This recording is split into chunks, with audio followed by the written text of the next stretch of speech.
Сегодня мы поговорим о становлении одной из первых и главных служб Министерства внутренних дел Кыргызской Республики. Это Управление правового обеспечения и международного сотрудничества. С вами Айдана Каныбекова.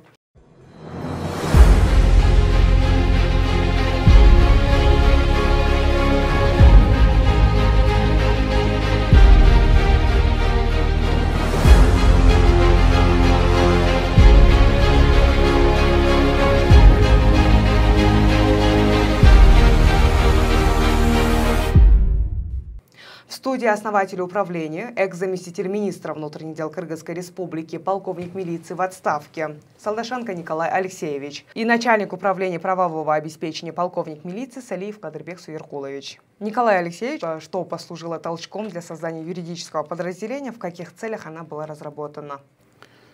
Ну, если коснуться истории развития этой службы, все вы знаете, что после развала Советского Союза Министерство внутренних дел Кыргызской молодой республики оказалось в правовом вакууме. Необходимо было переработать около 1000 приказов, касающихся деятельности органов внутренних дел.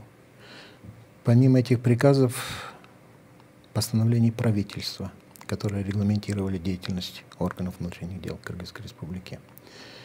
И министром внутренних дел Кутуевым Амурбеком Амурбековичем была поставлена такая задача перед молодым отделом. Он был создан в 1995 году. Отдел первоначально назывался отдел юридического обеспечения и международного сотрудничества. Почему еще международного сотрудничества? Потому что Министерство внутренних дел Кыргызской Республики стало субъектом международных отношений.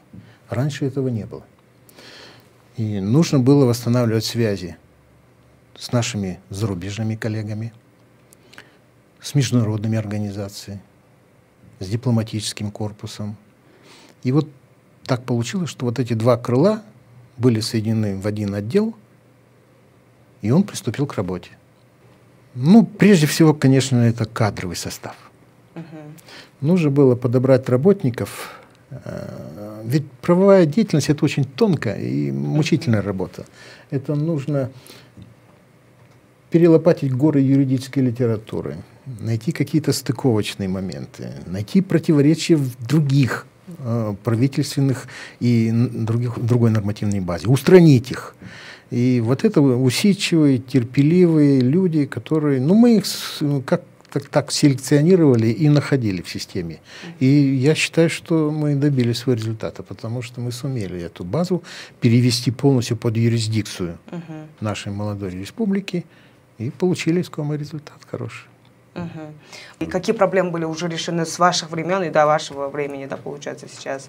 Каждое время ставит свои задачи перед органом внутренних дел.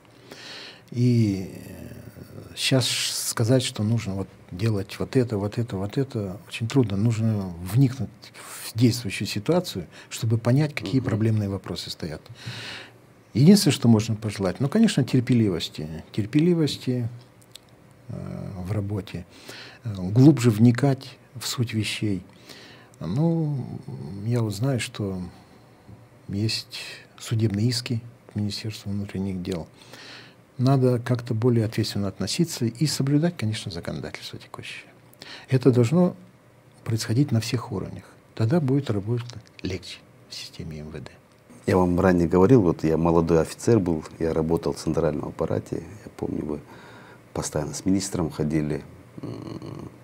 Я тогда узнал, говорю, кто с министром постоянно ходит, начальник юридической службы. Тогда это 2001-2003 года. И вот судьбой и волей, вот я сейчас в этом управлении, я сам с земли пришел, я знаю там какие проблемы, я вот сейчас над этим работаем, министр полностью поддерживает, заместители министров поддерживают. Единственное, что хочу только добавить, что если вы здесь находитесь, в такой прекрасной студии, в таком прекрасном помещении, с прекрасным руководством МВД, значит, мы в свое время все сделали правильно. поздравительное письмо. Наш министр, надо, если можно расшить, я прочитаю. Уважаемый Николай Алексеевич, от имени членов коллегии МВД Кыргызской Республики и от меня лично примите искренние поздравления, самые теплые пожелания по случаю вашего дня рождения. Это было день рождения, вас не было здесь. За долгие годы службы на ответственных должностях в органах внутренних дел Кыргызской Республики, борьбе с преступностью, обеспечении общественного порядка и безопасности, защите прав граждан, проявив твердую волю, искреннее мужество и добросовестное отношение к делу, вы завоевали высокий авторитет среди личного состава и ветеранов. Уважаемый Николай Алексеевич, в этот знаменательный день желаю вам крепкого здоровья, долголетия, мирной жизни, благополучия в доме и всего самого доброго, а также исполнения всех самых сокровенных ваших желаний. Разрешите вам вручить. Спасибо, спасибо большое. Поздравляю. Спасибо. Ну, я хочу одновременно, пользуясь моментом, что нахожусь среди вас, пожелать успехов министру, заместителю министра, Спасибо. вам персонально, успехов в работе. Спасибо. Чтобы вы сработали лучше, чем мы. Спасибо.